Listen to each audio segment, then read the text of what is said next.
Welcome to Bears Banter. Can y'all hear me? Because I didn't hear the music. Yeah, we can hear you. Yeah, I heard it. Okay, I didn't hear the music. I'm not sure why I went mute on my side. Welcome to Bears Banner. My name is Bernard Muhammad. Tonight on the broadcast alongside of me is Guy Moore, Keith Flournoy, Jay Beasley, and Tammy Harris. As we get ready for the Bears versus Steelers on Monday night. How's everybody doing tonight? Excellent. Excellent. Good. Excellent. I'm good. Awesome. I'm good. Man, that's good to hear. Hey, before we get into the broadcast itself, we was looking at the Facebook fan page called Bears Banner fan page, and there has been some discussion about OBJ. And I guess before we get to the Bears, I mean, what's y'all opinion, or do y'all have any opinion on Odell Beckham Jr. being released by Cleveland? And I think the Bears are about 12 or somewhere between 10 and 14 on the waiver list. So, there's a pecking order in the waiver list of where a team is at when a player like that is released. Do anybody think the Bears should look into it? I mean, what's your thought on that, guys? See you nod your head. You know what? Only divas we need got to have pom poms. Real talk. You know what? Here's the deal. I mean, I know a lot of people on the site was like kind of dragging A-Rob. He's not getting open. He's being double teamed and all that stuff. But as I said, I think A-Rob is being a real pro because, yeah, he has to work to get open. I understand that. But, his numbers are drastically lower. But instead of just going off, he's like being the pro, the consummate pro. He's doing everything to tell people, hey, let's stand by this kid. Let's do this, that, and the third. You bring OBJ, as soon as he come up in the park a lot, if he don't have his parking space, he going to be crying. Is he a hell of a receiver? Yeah, but you got a hell of a receiver that was injured, that's coming back. He's already got discord because, coming from the Browns, he didn't think Baker Mayfield was targeting him and getting him stuff, so he started crying. You're looking at a guy that's got about, $66 million guaranteed, and because he worked Tuesday and they kept sending him home, they got to pay him for a whole week. Is his mind right?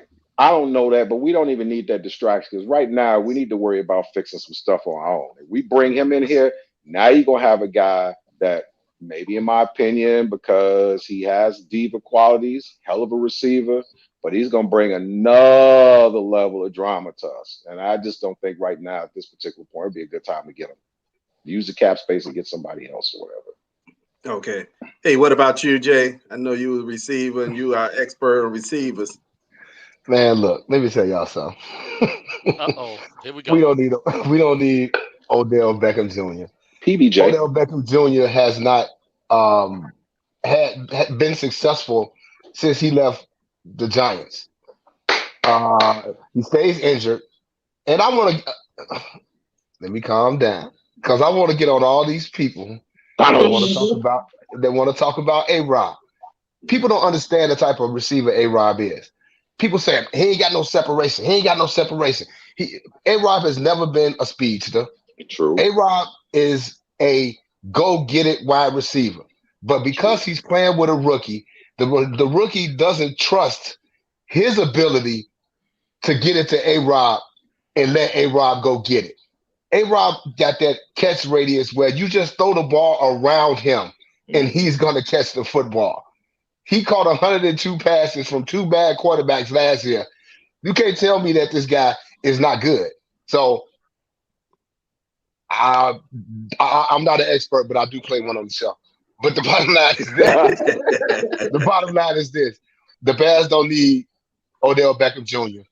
He's going to hit the waiver wire on Monday. They're working out his contract, whereas they're not going to owe him no money on for the last 2 years of his contract. The team that picks him up is going to have to pay him the $7.25 remaining on his contract this year. And after this year, he'll be a free agent again. So he's basically going to be a renter player to whoever decides to claim him off waiver.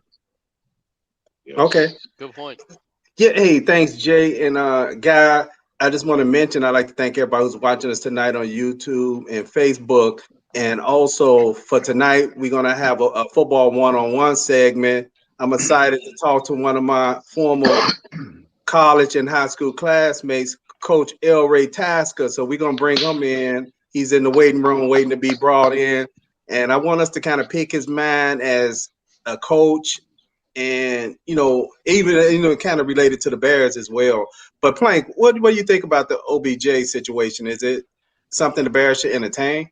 Absolutely not. I definitely agree with Guy and Jay. Odell Beckham Sr. is, he living off his son's name and what he did in high school and all of that. If you ask me, it's just another second coming of Brandon Marshall.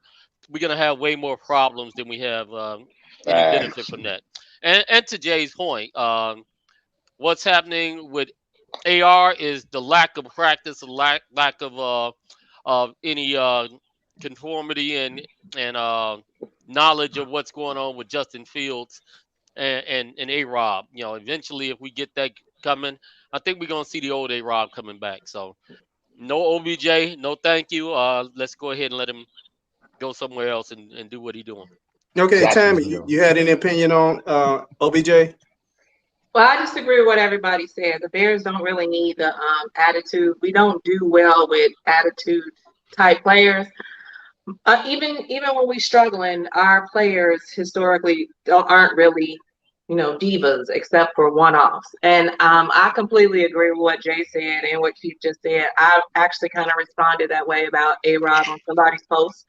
Where I said that last year A-Rob was like top 5 receiver on 50-50 balls, and he just has not established that relationship, that connection with Justin Fields yet, where Justin Fields trusts that he'll get him the ball. But, the issue I don't think is A-Rob. It's just that they have to build that chemistry to get there. Okay. Yeah, as far as OBJ, I agree with everybody on the panel tonight about OBJ. You know what? As fans, we want to make football simple, but football is more complex than that.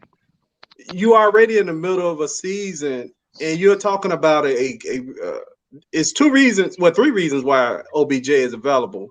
One is he's been who he is. 2, as far as complaining, I'm not getting enough balls, etc. I think that was the final straw. And then he's been injured. Right. He was injured last year, and I want to say he got injured the year before that. So he haven't had a productive season, I believe, since 2018.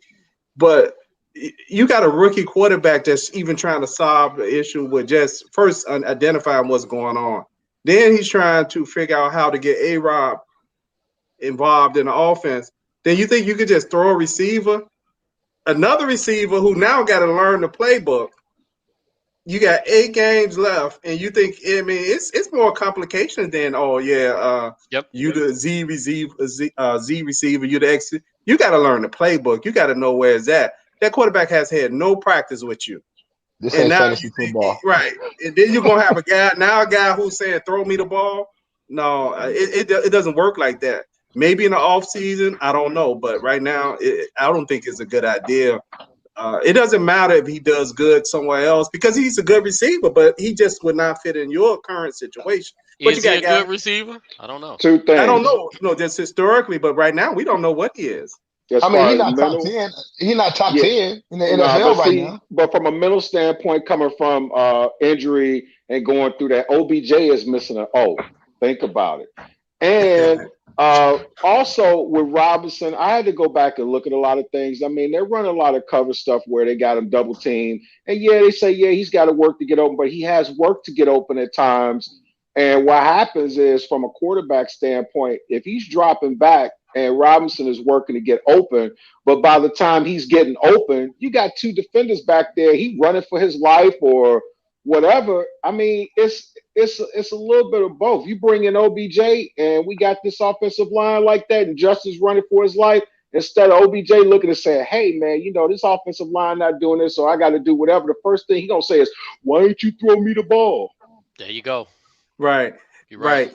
So, hey, He's before we move in, A-Rod's pros pro, man. yeah, before we move into some of the questions about the game, Elray has always been somebody that I watch his Facebook post about football throughout the years because I knew he coached football. So I really want to bring Coach Elray into this segment, but I'm going to kind of start the football one-on-one first with him, but then I'm going to integrate him into some of our questions. So we may kind of jump back and forth with him as far as questions from him, then also having him be part of some of the questions about the game. So I would like to welcome Coach Elray Tasker to Football 101. Our boy Elray. What's up, What's cuz? up, baby? Smooth. Hey, everybody. How's everyone? Doing good. Hey, Coach Elray. Like I said, Elray eventually was at South Shore High School, right? His last 2 years of high school. And anyway, Elray started assisting the coach, coaching basically around what, about 84, 85 here and there? 84. 84. So Coach Elray has been coaching high school football, on and off for almost close to like 37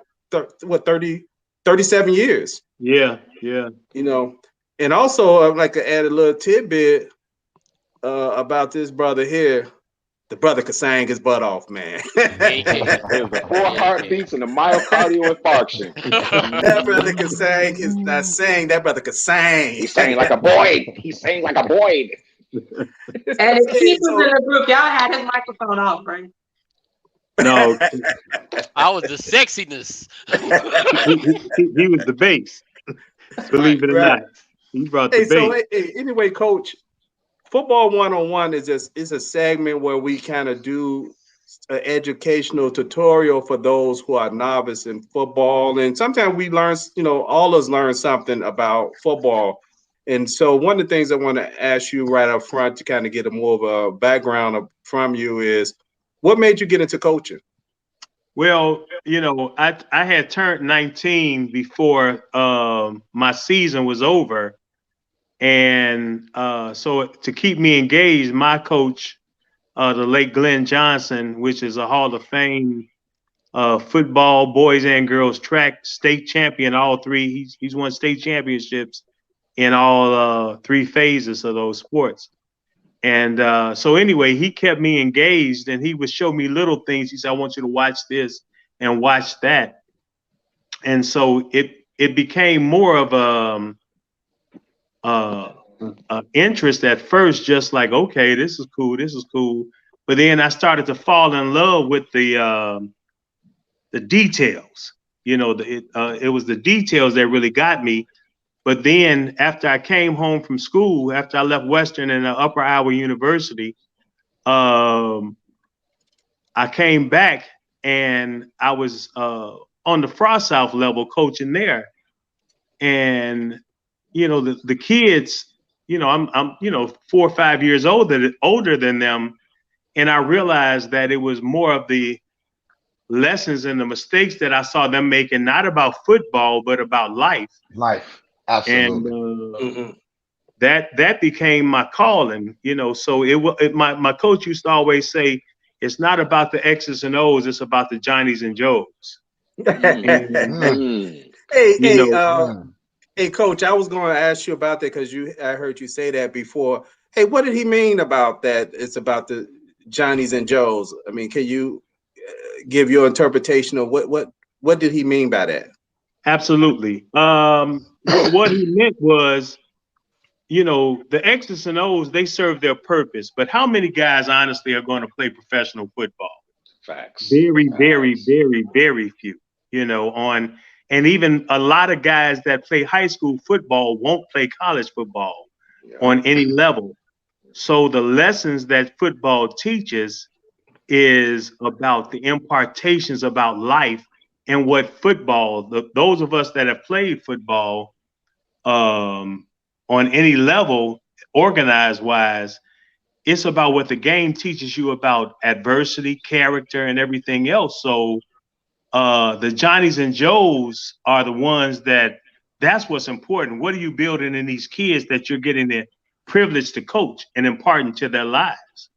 And so the X's and O's is just a vehicle to teach kids about life, teamwork, manhood, and so on and so forth. So I think the thing, and basically what he was trying to convey is, these X's and O's are going to change, they're going to pass and everything else, but football is about the Johnnies and the Joes that you come across, because those are lifetime relationships that you build with young men.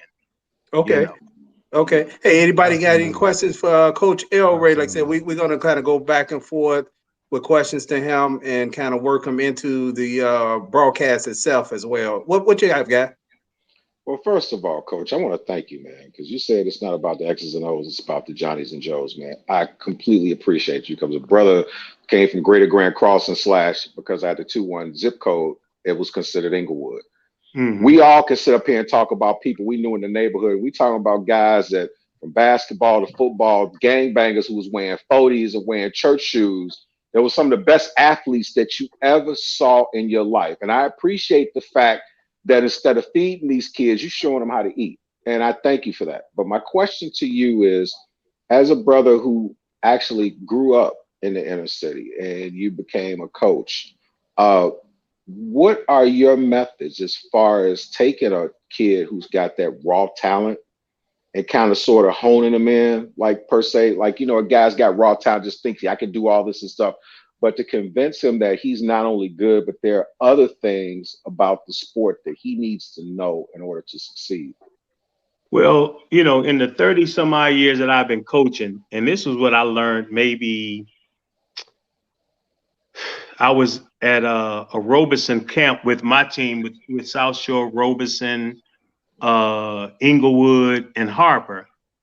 And Coach Terry Lewis, he's also a Hall of Fame coach. I was yelling at the kids like my coaches yelled at me. And he came over, and if anybody that knows Terry has a gravelly voice, and he said, Coach, he said, what the hell yelling gonna do? And I'm like, what you mean? He said, this kid is already scared ishless. You know what I'm saying? He don't know what he's doing. He said, if you can calm him down and talk to him and find out if he knows what he's supposed to be doing, he said, then calm him down and send him back out there. He said, if he can't tell you what he's doing wrong, you got a lot more coaching to do. And it caused a light bulb to click into my head. A lot of time in our generation, we've been yelled at, fussed at, cussed at, and called everything else under the sun. But the thing is, how many of these kids have been taught to and learned how to respond to just coaching as opposed to yelling. Okay. And so I think, Bernard had said something a moment ago, and to answer your question, Guy, the one thing that I learned, I don't care how talented a kid is, you have to, and they have to identify their why. That's in anything in life. If you don't identify why you're doing something, then it's really you're shooting a moot point. You're shooting blank. Right, exactly. It's like you shooting a shotgun at a target from 45 feet. You're not going to hit anything. But I think the thing is, once they identify their why, then you can identify how far they can go. If they're just doing it to get a uniform, to get a jersey, that's good. You're a practice dummy, so what we used to call them. But if you can get this kid to have something, he said, well, Coach, I want to go to college. That's fine. Coach, I want to go to the NFL. That's fine. But don't feed them delusions of grandeur, because if you do, then you're doing them a disservice. If that kid doesn't have NFL potential, I'm not saying he might not. I had a friend that played in the NFL and the Canadian Football League for like 8 years. And he was fast, but none of us thought he would be that guy. But he had the actual speed and the fluidity to play cornerback, and he had size. So, he ended up making it, for some years. But if you run a 5.0 and you a corner and you think you're gonna play college football, come on, dude. That's not happening. It ain't happening. Hey, Coach, I see you had a comment from one of your classmates from South Shore, Andre Sellers said, you remember Andre, right? Yeah, I know Dre. Yeah, Andre said, Coach, you teaching? And he's like, what's up, Coach? Hey, let's jump to the first question. That we're gonna jump back to Elray. I'm gonna hit this question for you, Elray, and I want you to feast on it, and we'll come back to it later. What can the public league do to win more state championships?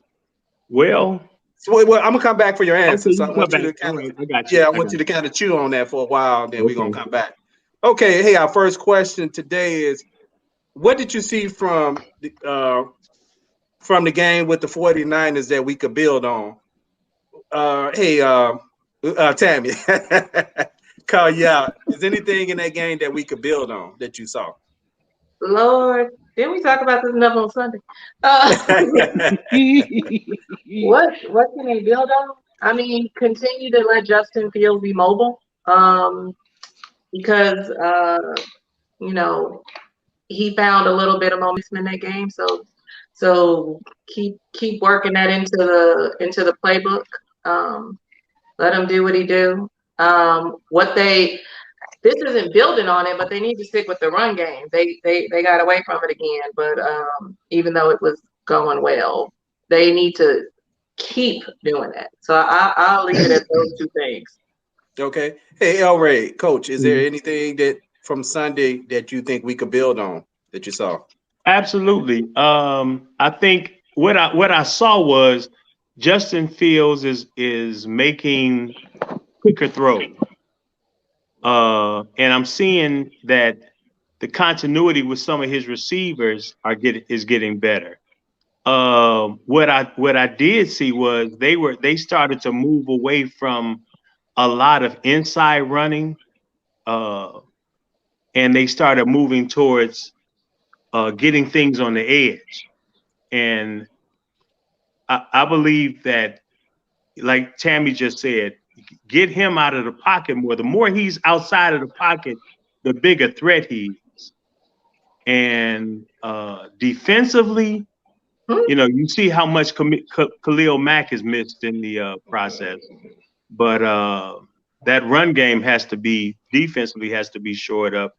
But I think that now you're starting to see the offense starting to gel. It's coming together a little bit more. You know what I mean?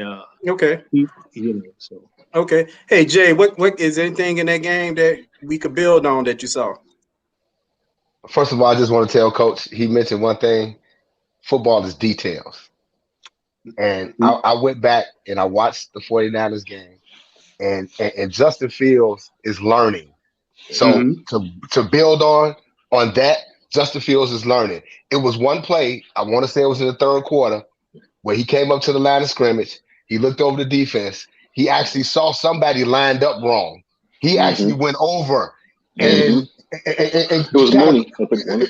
Okay, whoever it was, he kind of went over and he called an audible like, hey, no, you're supposed to be over here. That's learning. So that's something that we can build on. Those are the details, as Coach said. Football is details, man. And I watch football with detail in mind. So to build upon that with a rookie quarterback, that's what we're looking for. Because, this Bears banner, y'all know we love them, but this ain't no Super Bowl team. This ain't no Super Bowl team. So what we need to do is find out if this quarterback that we drafted in the first round that we gave up draft capital for is going to be the future. And the only way to find that out is for him to play and continue to get better. Okay. Hey, for Plank and Guy, I got a different question for both you guys. Are there any concerns from that game, and can we stop this current 3-game losing streak, Plank? And you can answer the other question if you wanted to as well. Absolutely. There's some definitely concerns about that. The defense let us down. They showed no heart. They showed no composure. And they just basically opened up like the floodgates. That said, there's a lot of good things that we can still take away from that game as well. One thing is that the offensive line as much in line as they have been for the last year. It looks like we're starting to get healthy at the right time. One of the understated things that I wanted to note was Larry Borom. Yes, sir. That dude, he was a beast. If you look at the game film to see what he was bringing to the table, that dude he's no joke. Okay, so it looks like we've got a dog that's coming up in the ranks. I also understand that Tevin Jenkins has a chance that he's going to come back. We've got Montgomery coming back as well as with Herbert. So it looks like we've got some key parts to the offense that are going to propel us to one much better and give us an opportunity to stop that 3-game losing streak this Monday. Okay, hey, great answer. Hey, Guy, what you got any concerns from the last game, and can we stop this 3-game losing streak? You know what? The one thing about Bears Banter that I really like, and especially when it comes to my life, is I'm probably watching a lot more football. And when I'm watching in football, I'm not just necessarily watching a game. I'm looking for nuances. Something Jay said just hit right on details. I unfortunately got to go back to the whole baseball thing. You remember this movie that Tom Selleck was in? He was a baseball player, and he had the guy on first base who was trying to pick him off. He Mr. said, Baseball. "Man, yeah, Mr. Baseball." He was like, "You ever seen any naked pictures of your wife?" He was like, "No." He said, "You want to see something?" He turned around, looked, and tagged him out. There's certain nuances. Something that I'm seeing with Justin Fields as far as being able to see guys. He's starting to. It's not like, it's not just about X's and O's. It's these little bitty nuances. Like, for example, Justin Fields, maybe he's starting to pick up things. He may pick up like, well, man, the O-line has been blocking good, but I see my guy over here is stronger to his right than his left. I know that if the guy's rushing on the right-hand side, I got a little more time. He's a little weak on the left, so that means if he goes that way, I can go. It's little bitty nuances. What I worry about is I looked at some Pittsburgh games, and the interesting part about it, they're ranked high. They do some good things, but for the most part, Pittsburgh defense basically makes you make mistakes. They make you make mistakes, and you basically shoot yourself in the foot. I'm not saying they're a great defense. I'm not saying they're bad either, but they've capitalized on mistakes on offense, so they can be beatable. What I like, and piggybacking on what Plank said, something if you look at Tevin Jenkins, if he comes back, the one thing I liked about him in all his films, every time you see him get beat or every time he gets a guy and dominates him, what does he do to him? He pancakes him. What does pancaking do to your guy? Takes him out the play. So he can't pull you anywhere. He can't get to the ball. He can't get to anybody if he's out the play. And when he pancakes you and lay on you like this. That's one way to subdue a guy. And I love what Larry Bohm's doing as a rookie. I think that there is a distinct possibility, but if we could stop shooting ourselves in the foot, because outside of Tampa Bay game, the last few games, we were kind of in the game at the end, and we just kind of fizzled. Okay. Hey, personally, myself, my concerns is making sure that we stay focused on the goal. The goal this year to me has only been one thing only, developing Justin Fields.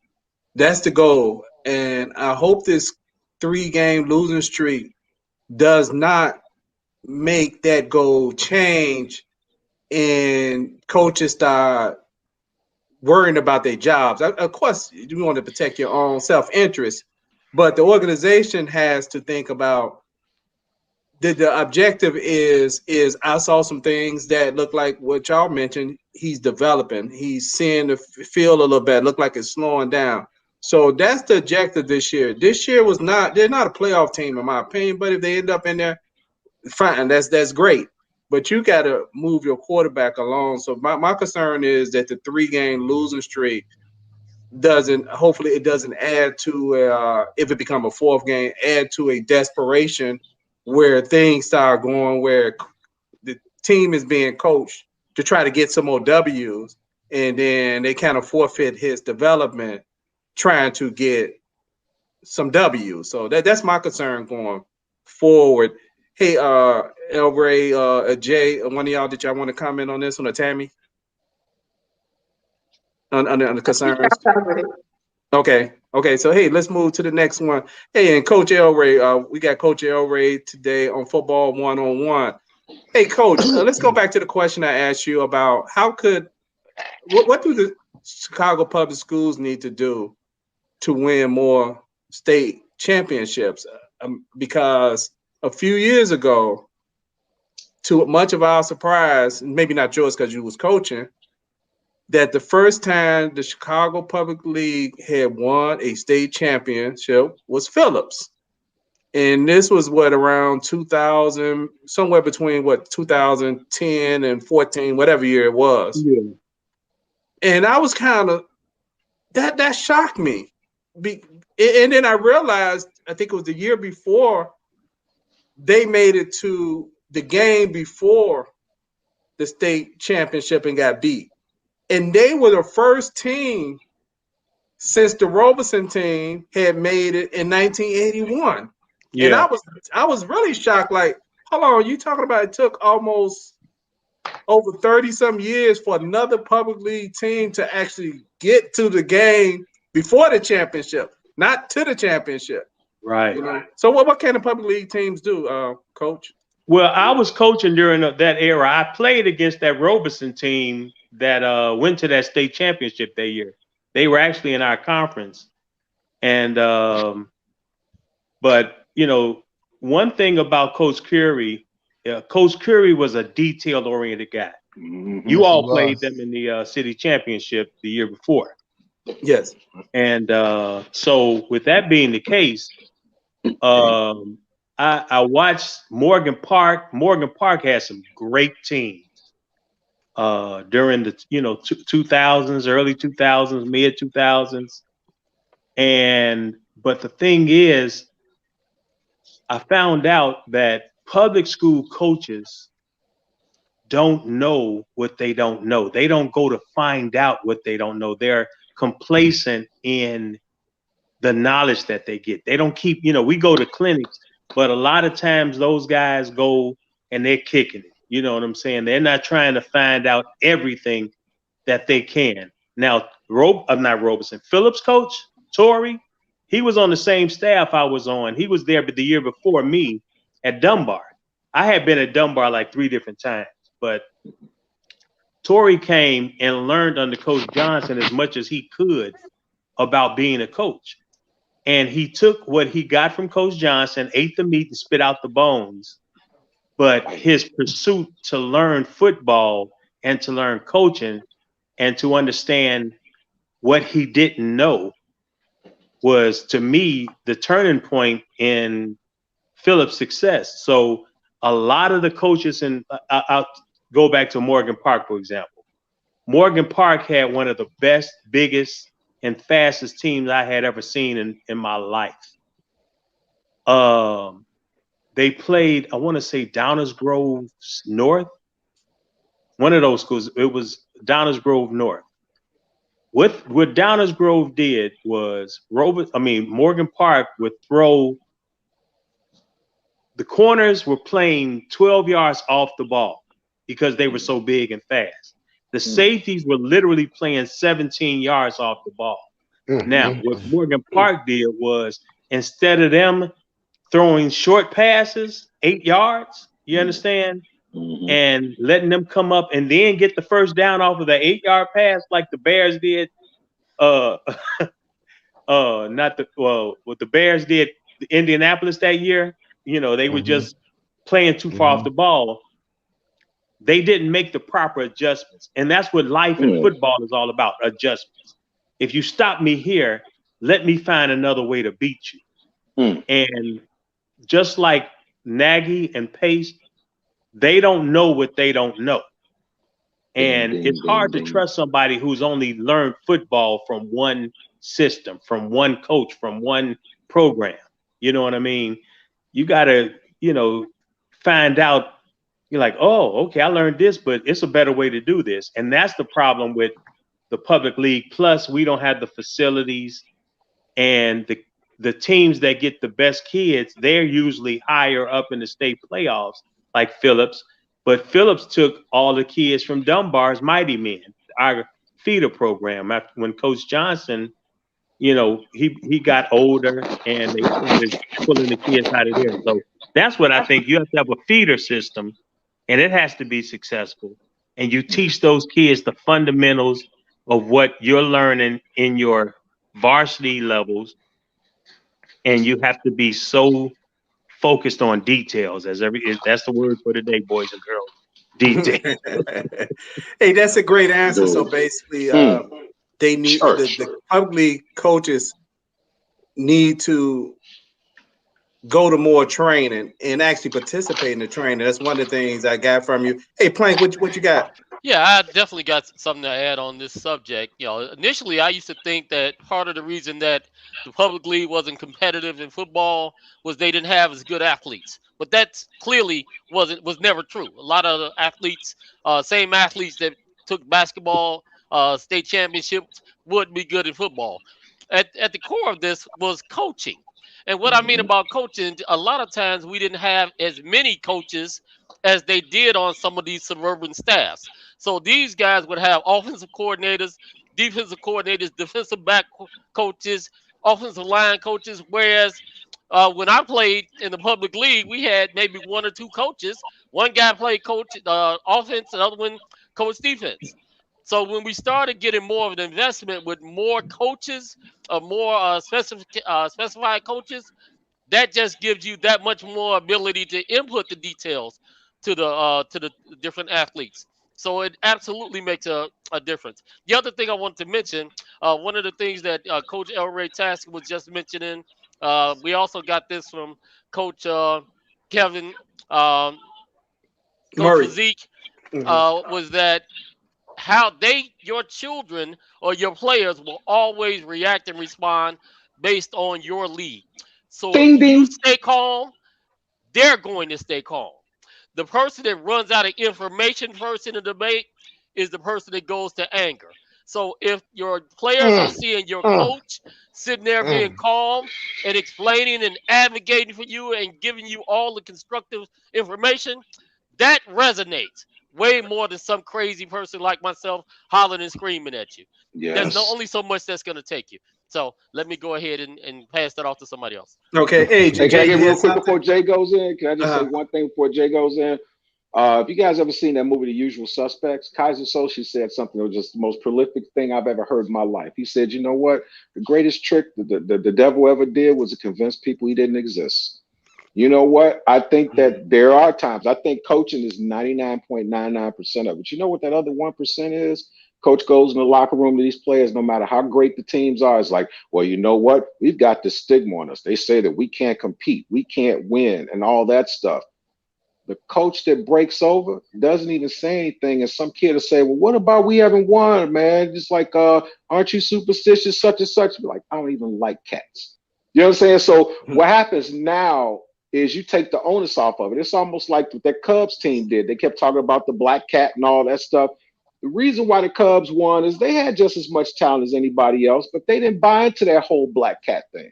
And you could coach and you could have the greatest thing, but sometimes too, it's a mindset. If you go in there thinking that, well, if we do this or whatever, when you start thinking about that guy that's lined up next to you, and that's all that matters, and when you go in there, win, lose, or draw, you can look right at that brother left or right of you and said, you know what, I played my butt off. I couldn't do it for myself, and I did it for you.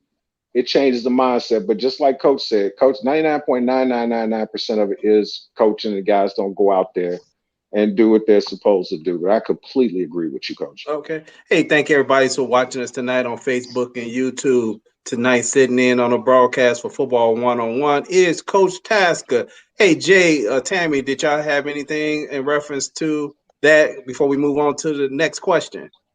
I just want to say, I see the public league coming back around now because we had this point where I'm gonna say and coach, you could correct me if I'm wrong, but somewhere between 2005 to maybe 2010, you had a lot of kids that wasn't really trying to be in athletics. It had got to a point where you had schools that even couldn't field teams because Right. the kids had the kids had other outside interests.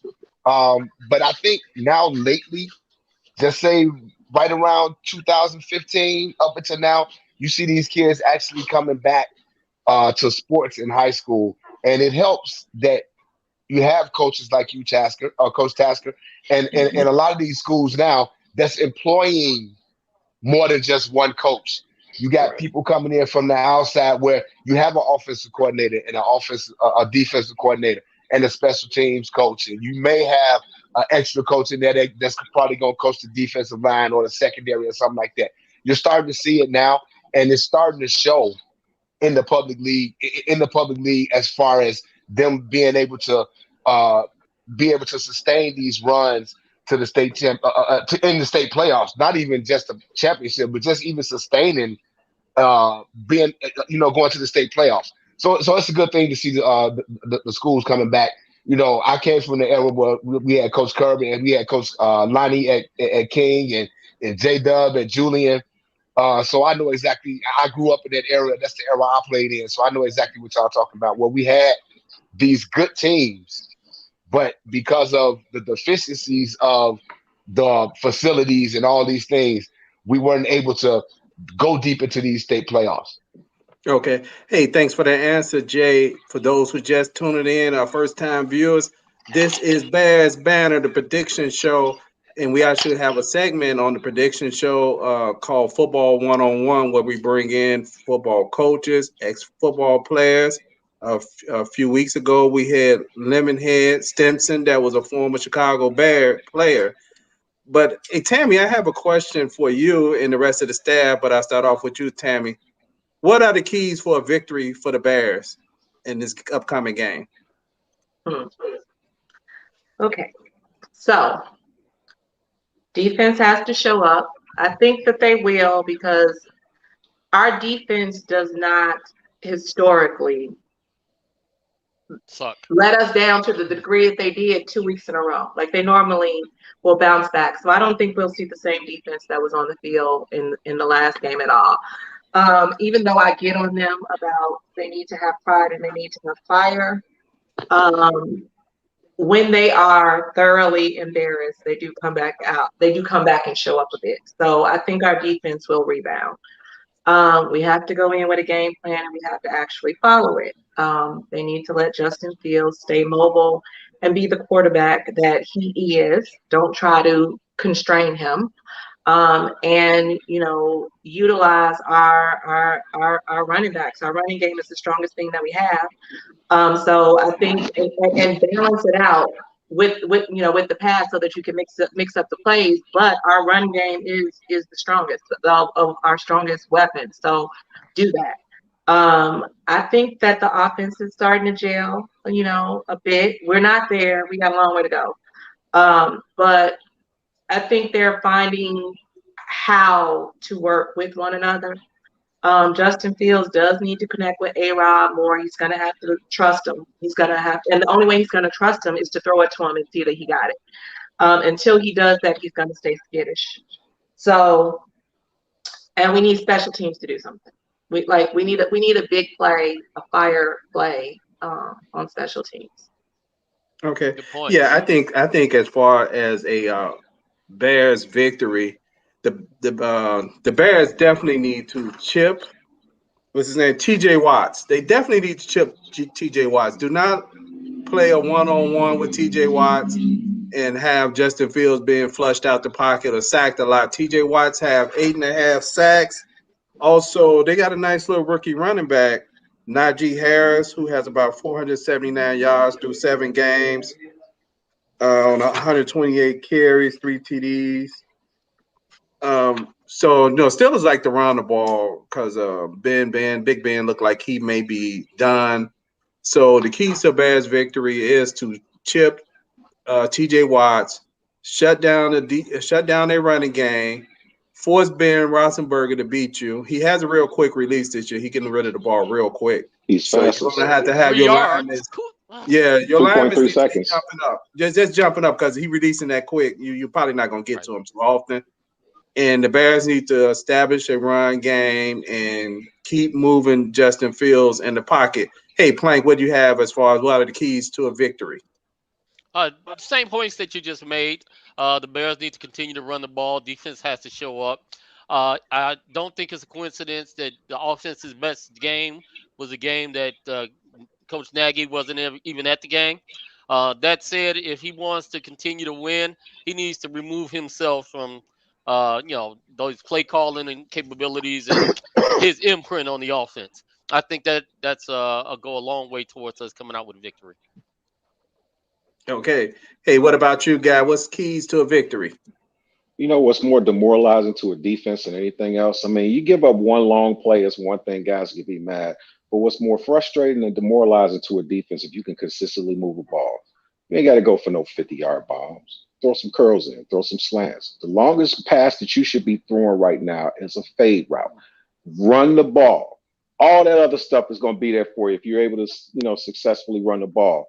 But most importantly, what has to happen in the fourth quarter, and I don't know if they can do it, they need to look at each other and say, you know what?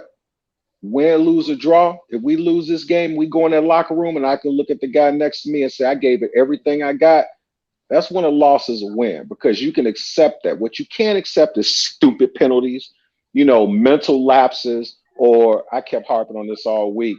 We watched that stuff about the offensive line when Mustafa, they snapped the ball and our guy's like, it's a Sam coming, Sam. As soon as they snap the ball, he going over here helping this guy and he doesn't even pick up the Sam.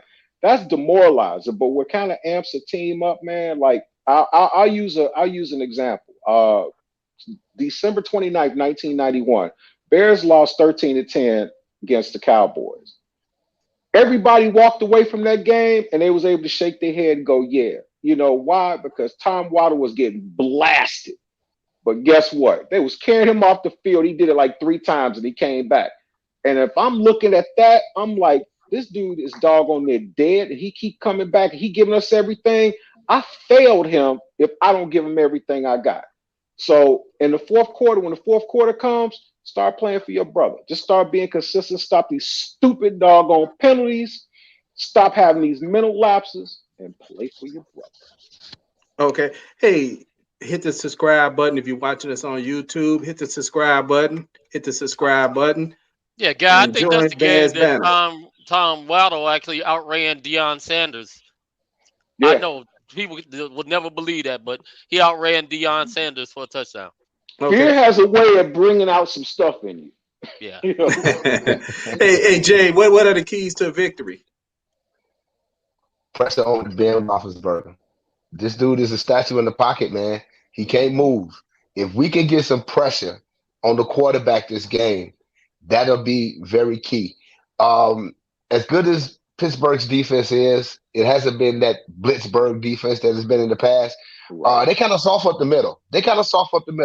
So if we can run between the tackles and keep the chains moving and get after Roethlisberger, this is a whole different pass game now.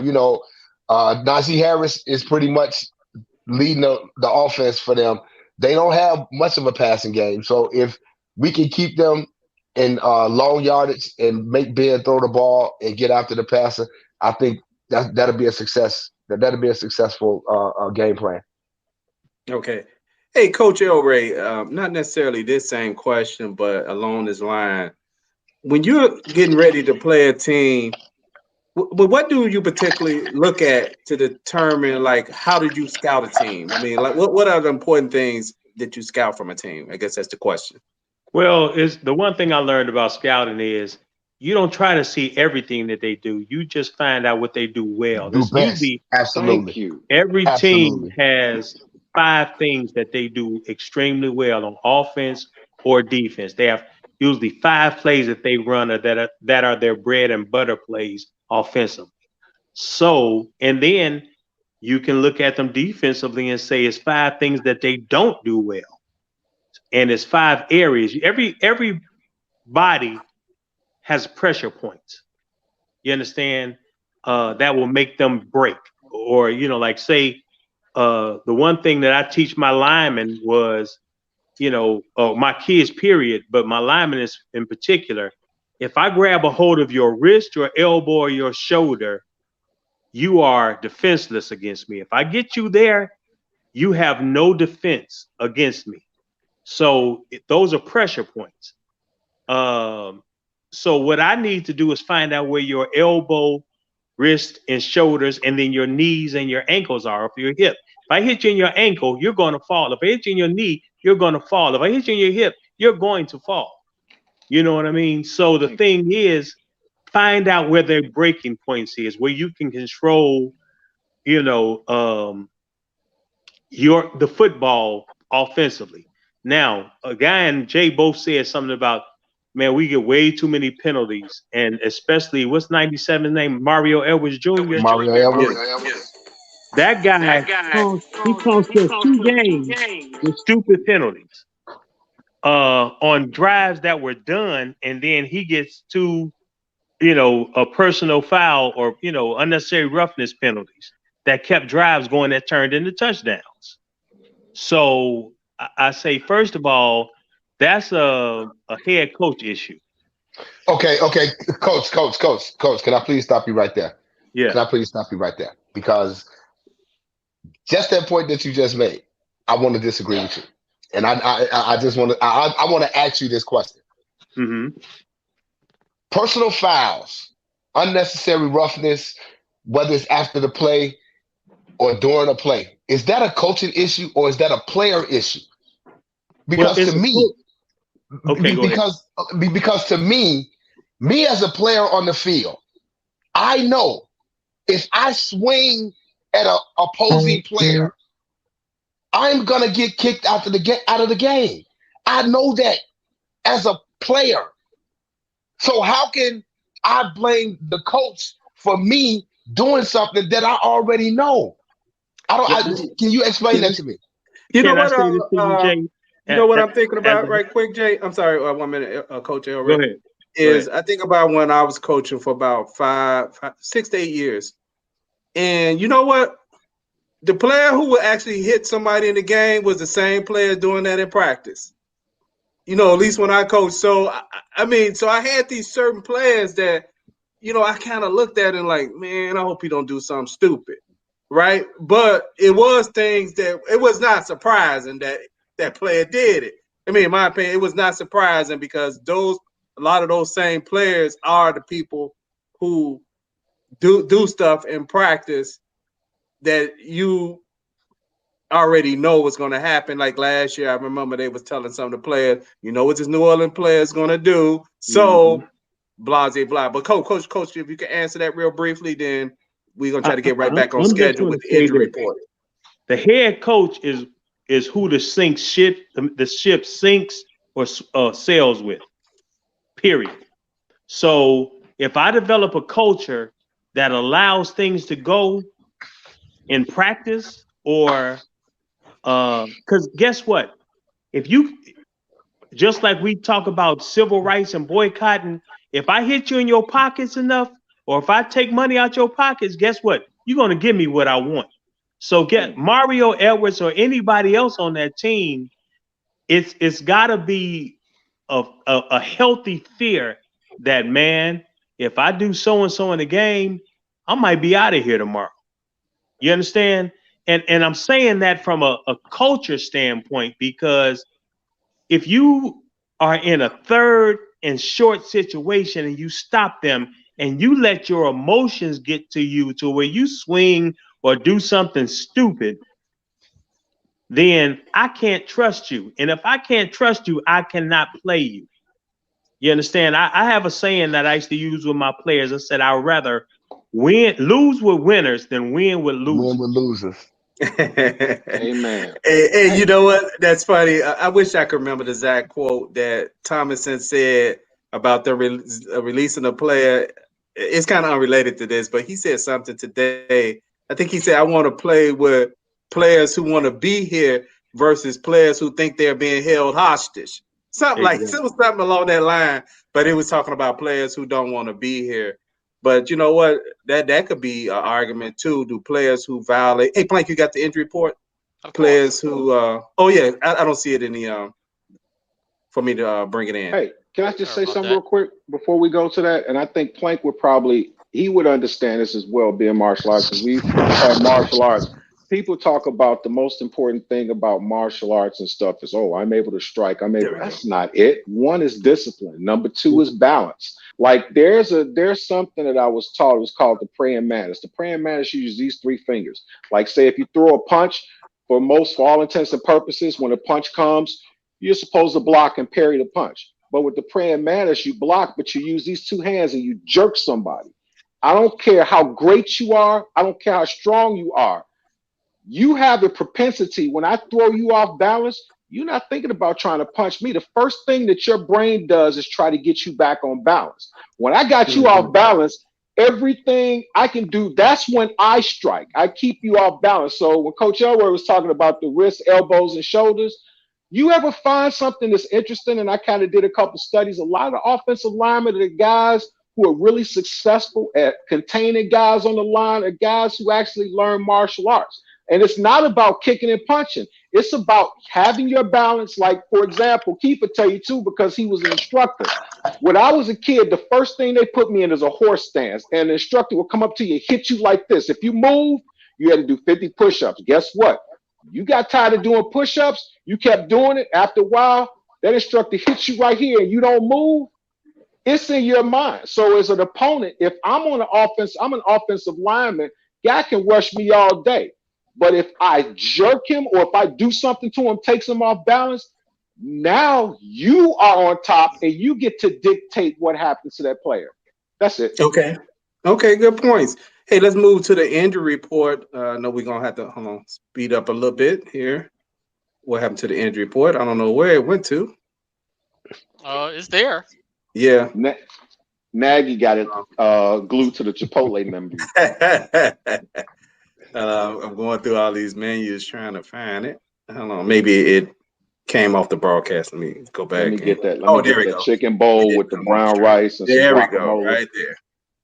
And let me take that off. Okay. Let's go to the Bears versus Steelers Week 9. Plank, if you can make that a little bigger. That's what we do. Okay. For the injury report, and I don't know if any of these are conclusive, please let me know. But I think we are still in that stage where some of the stuff won't be conclusive until tomorrow. We got Hicks with a groin, questionable. Khalil Mack, a foot. Eddie Jackson, hamstring. Was the Alaric Overtree, ankle. Damian Williams, knee. David Montgomery, I have questionable, but it looked like he's going to play. He practiced. Yeah. He practiced. On the other side, it's a little bit small. Looked like Chris Bosworth, that's the kicker, had a concussion, so it's questionable. He may not play. That looked like that's BJ. Was that Finney back? And that's Eric. Oh, Plank, that's so small I can't see it. Eric Ebron, hamstring. Eric Ebron with a hamstring. Eric Ebron, hamstring. Cam Haywood, ankle. Okay. Did anybody else see any other additional injuries that broke later on today? Plank, did you see anything else as far as injuries? I was amazed that the kicker has a concussion. That's pretty bad. He must have got Ray Lewis on the block. I think they did show that he got blasted pretty bad, but a kicker with a concussion, that's sacrilegious. I don't get it. Somebody say, good play. Hey, let's go back and look at some of the let's look at the matchup. Let's go to the next. Okay. Hey, Tammy, I'm gonna need help with this. Come on, baby girl. Well, I don't know. Somebody said, not that this is any better, that we actually, on the page, they said we were 31st instead of 32nd now. I don't know if that's true, but it's still bad. Wow. Offense is ranked on the 32nd. We're averaging 15.4 points. That's up from 14 a little bit. And I think that's going to keep going higher. We're going to start seeing that number go up. I believe that. Our average rushing yards are 136. Average passing yards, 127. On the Pittsburgh side, their offense is ranked 24th. They're averaging 18.9 points per game. Their rushing yards per game are 88, and their average passing yards are 244. On the defensive side, we're ranked 14. They're ranked 11th. Our defense allows 24.4 points. They're allowing 20.3. We're averaging 125 yards rushing per game. They're averaging 106, and we are allowing 232 passing yards while they're allowing 239.7. Okay. Good job. Good job. Hey, okay, let's look at the let's see how everybody's doing this season so far. Guy and Jay leading the pack, 5-3. Both of them have a 5-3 record. Me and Quick are both 4-4, and Plank and Tammy are both 3-5 so far through 8 games. Hey, Coach, do you know how you're doing so far in your predictions? I'm 3-5 as well. Okay, Coach is 3-5 as well. Hey, let's see what the Facebook viewers said about what's going to happen, their predictions. Let's bring that in. Let me put us on the side here. Move that out of the way. There we go. Can you see that, Tammy? So this is like the closest poll that we've had so all season so far. I think it's like almost 50-50 exactly. 49% are going with the Bears, 51% are going with the Steelers. But it's also one of our lowest. So I don't know if people are gonna are still voting and they haven't made up their mind yet or what, but we need more people to vote in this particular one. The odds, the Bears are a 6.5 underdog, according to the odds makers. And with all the scores that our fan base has given, we're saying that the Bears are a 4-point underdog, with the score being actually that's supposed to be 21-17. I had a typo in there. So 21-17, that's what we're thinking. Some of our people with the best records are 7-1. James W. He has the best record. He's 7-1. But we have a couple people that are 6-2. That's Claude Bassett, Mark Chan, and Alvin Bridgeport. Those are the best records that we have. Now, as far as a few people that are actually going with the Bears, we got Michael Baker. Michael Baker is a faithful Bears fan. He's going to pick the Bears every week no matter what. You got Jimmy Reed. Michael said 24-10. Jimmy Reed said 24-21. Gabrielle, 24-20. Right, Gabby. And LaVale, 24-17. Sandra Carter, 27-24. Cedric, 27-13. And Herm, who was at the Tampa game, 17-14. Paul Cunningham, all these people below now going with the Steelers. That's Paul Cunningham, 21-13. Lavernia, 24-10. Daryl Taylor, 24-13. Russell Baker, 27-17. Derek, 35-9. So we're going to get blown out. Phyllis Davis, 21-17. And Zenora, 28-20. And Keith, again, although I didn't put it on here, seems to think there's only going to be a safety. 2-0. That's right. 2-0. Okay, and then we have a Facebook user. I don't see the name. Had the Steelers winning 28-7. Another blowout. Whoever that is, I'm about to start turning into Thanos again. All right. And James, we're trying to get James back on this show. James been moving around a lot, but James has the Bears losing 24-13. Okay. We getting down to the moment of truth. What is our predictions? I'll go first. You go first? Okay. As Tammy just let the cat out the bag, my prediction is Chicago Bears 2, Pittsburgh Steelers 0. I told you I'm picking the Bears every game for the rest of the year, and the score is always going to be 2-0, just in case y'all wasn't sure. Okay, Plank pick the Bears 2-0. Who's up next? I'll go. You go? Okay. Yeah, I was on the fence with this one, but I'm actually gonna take the Bears this week. What? I'm actually gonna take the Bears this week. Ben Roethlisberger is 1-3 lifetime against the Bears, out of 4 games. And I just think the Bears are going to show up defensively to cure their ills. And I think Justin Fields is actually going to have that breakout game that everybody thought was last week, but I actually think it's going to be this week. I'm in my gut. I'm taking the Bears this week, 19-17. My man, I'll take it. 19-17. Hey, Tammy, what about you, Coach? You got your prediction yet? I say I got 2017 Bears because neither offense is like super explosive. To me, the determining factor will be Justin Fields' legs. Yep. and do a lot of screening and stuff away from TJ Watts, or chip him, get the guy out into the flat and let him, let them do that. Then they'll have to spread that defense. You know what I mean? Then you can really run. Okay, what's that score again, Coach? 2017. 2017. Okay, and Jay, I'm sorry, what was your score, Jay? 1917, Bass. 1917. Basically, I have the Steelers. I have the Steelers winning 23-17. Tammy, what do you have? Wait, before you go anywhere, Bernard, boo. Boo. Oh. Boo, boo, boo. All right, go ahead, Tammy. Like a waste issue. Well, okay. So I agree that I think our defense is going to show up. I don't think that, like I said earlier, I don't think that we historically have two really bad weeks of defense. I think with the humiliation the defense had last week, I just feel like they're going to come back and show up.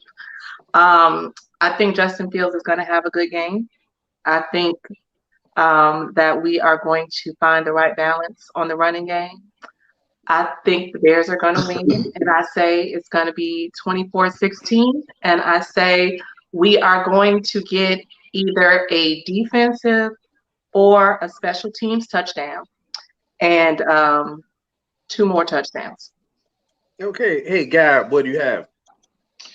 I don't know what influences my score. Sometimes it has to do with the glory whore. Here's the problem. My problem. I want to believe. I want to believe that the Bears going to come out there and play. I just have a feeling that regardless of Laser calling plays, I think he's calling plays, and Nagy's like, yeah, you call. No, don't do that. Number one. Number two, outside of Tampa Bay game, the Bears have been in the games up to like the fourth quarter, and they've done well. But they've had penalties. They've made stupid mental errors. I think that they care, and I think they're gonna try to do great and stuff, but there's just some deficiencies that they have that still, as far as I've seen, haven't been corrected. So I got 17-14, them other dudes. But we might get Montgomery back. We might get Montgomery back. We might get Mac back. I think he is back. I really wanted to. I asked y'all earlier, is Mac back? And y'all like, we don't know yet. I'm like, no. I don't think Mac is back. He hasn't practiced this week. Right, he has not practiced. He has not practiced this week. No, I don't need him to practice. Just show up for the game. It's all right. Well, I know that's right. But you know what? As far as their defensive line, the biggest disappointment this year, it was somebody we mentioned during preseason. I know I had a concern about him. Is Eddie Goldman? Eddie Goldman, absolutely. Yeah, absolutely. You have to wonder. Yeah, you have to wonder. Like I said back in preseason. Was Eddie Goldman ready to come back mentally? Because physically he looked like he was ready. Now I know he's not maybe in shape, but now you're in week 8 going into game number 9 actually. And right? If you're not in shape, if you're not in shape by week 9, then I don't know what to tell you. I don't know what to say. So, you're right. Hey, but you know what though? So I actually think Eddie Goldman is done. I think he took that year off last year, and I think him coming back this year. And I can't say what's on the man's heart, but just looking at his play, I think he's mentally checked out. Yeah, to the point, Eddie Goldman was in the middle of that big scrum when all of those guys pushed the Bears' entire defensive line into the end zone. Now, you've never seen Eddie Goldman do that before. He's a guy that's been known to take double, in some cases, triple teams. So I think he's absolutely checked out. So it's time to see what Tonga or some of the other guys got going for him. Hey, but you know what though? I understand there's like some unicorns out there that can take a year off and come back, get themselves in shape, and come out of the play. But there's a reason why there's guys in the NFL and the guys who you thought were great in college at D1 that aren't. It's that level, it's that motor, it's that moxie. And you take a guy who is a world-class guy like Eddie Goldman, and you sit him out for a year. He can lift all the weights he wants, eat right, and all that stuff. It's the reps. You've been gone for a year. You have some spider webs, but unfortunately, like Bernard said, the physical side is one thing, but then the mental side. How bad do you want it? A lot of times he might be sitting up here thinking about sipping a Corona somewhere in Cabo San Lucas. And if a guy is not 100% focused on the task at hand, and even if he's got one smidgen away from the football field, it don't matter. So, like you said, he was in that scrum. He was one of the guys getting pushed out. I think he's done. Right. But so let me do a quick I recap of the scores right quick, and then I'm sorry, Jay. I'm gonna do a recap. Then, Go ahead. Then you can bring up your point. So we have Plank picking the Bears to win 2-0. Tammy picking the Bears to win 24-11. Guy picked the Steelers 17-14. I picked the Steelers 23-17. Boo. Jay picked the Bears 19-17. And I'm sorry, Coach, I forgot what you said. 2017. 2017. Coach, 2017. So, and I don't have Quick's prediction. So, hey, Jay, what do you have? And then we're going to close out. Wait, mine was 24-16. 24-16? Okay. Just real quick, I just wanted to say, I just wanted to say on top of, we talking about, him checking out mentally. I think it's a good thing that a lot of these athletes are coming up with you just got dark, being able Jay. to. Yeah, I know. Did you say Candyman 3 times? It's sexy time. It is sexy time. It just went dark on me. It just went dark on me. There you go. Oh, yeah, there we go. I just want to bring up real quick the Calvin Ridley thing, how he's checked out, mentally. What I'm trying to say is people actually are trying to deal with mental issues now, and they've brought it to the forefront. A lot of these athletes, and I think it's a good thing. I think it's a good thing. Absolutely. I agree with you. Okay. Yeah. Hey, Coach Tasker, before we end the show, I noticed a few weeks ago, or maybe a month or so ago, that you were advertising a book. Look like you're an author of your first book? What book is that? What's the title? And do you have a copy in front of you? Yeah, let me grab it. It's right here. Hold on 1 second. Quickly. Okay. Quickly. Yes, sir. Yes, sir. So don't say Candyman. Okay. Right. Because Candyman already trying to get Jay. Well, Look, man, I don't even pretend to say that in the mirror at all, man. I don't even want to find out. I gotta go see what's happening. I gotta go see what's happening. That's on. This is the book. It's called The King's. Let me try to get it centered.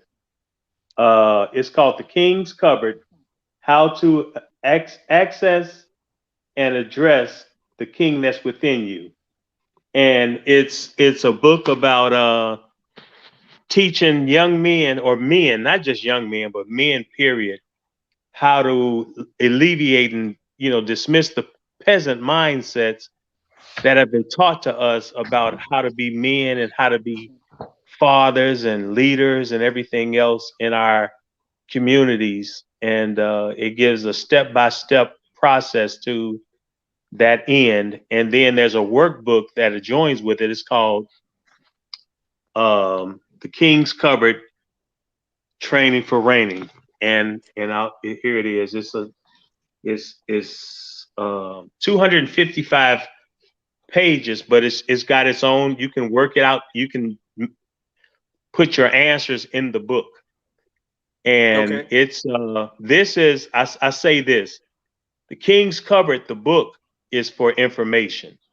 The workbook is for application, because information without application leads to frustration. Mm-hmm. So, how can somebody get a copy of your book? You can inbox me, or you can go on Amazon. Both books are on Amazon under The King's Cupboard. If you pull up The King's Cupboard, they'll both pop up, or you can pull up Elray Tasker, and both of them are under my name. Okay, thank you. Okay. Hey, anybody got any closing comments before we close out for tonight on Bears Banner? Any closing remarks, Tammy, Jay? Yeah, forget whoever that was that said "Go Steelers." I don't know who that was, but yeah. Oh yeah, it looked like I'm knocking on his front door right now. So come on. Yeah, it looked like his name Andre. He may just be trolling the broadcast. But that's okay. You control all you want. Right. I say go Bears. Go Bears. Say go Bears. Okay. Hey, thank you everybody for tuning in tonight to Bears Banner. So Thank you guys for we'll be having me. joining you. Are we going to do it Monday right after the game? I know that'd probably be close to about what 10:30 or so. Yeah. Or do y'all want to do it the next day? Well, we'll talk about it all. I like to do it right after the show because it's kind of fresh in my memory versus waiting till the next day. You know, because I like to feel that raw emotions in the game right immediately afterwards. Right. Okay, so if there's nothing else, we'd like to thank everybody for tuning in tonight to Bears Banner. We'll see you on Monday night. Peace. Peace.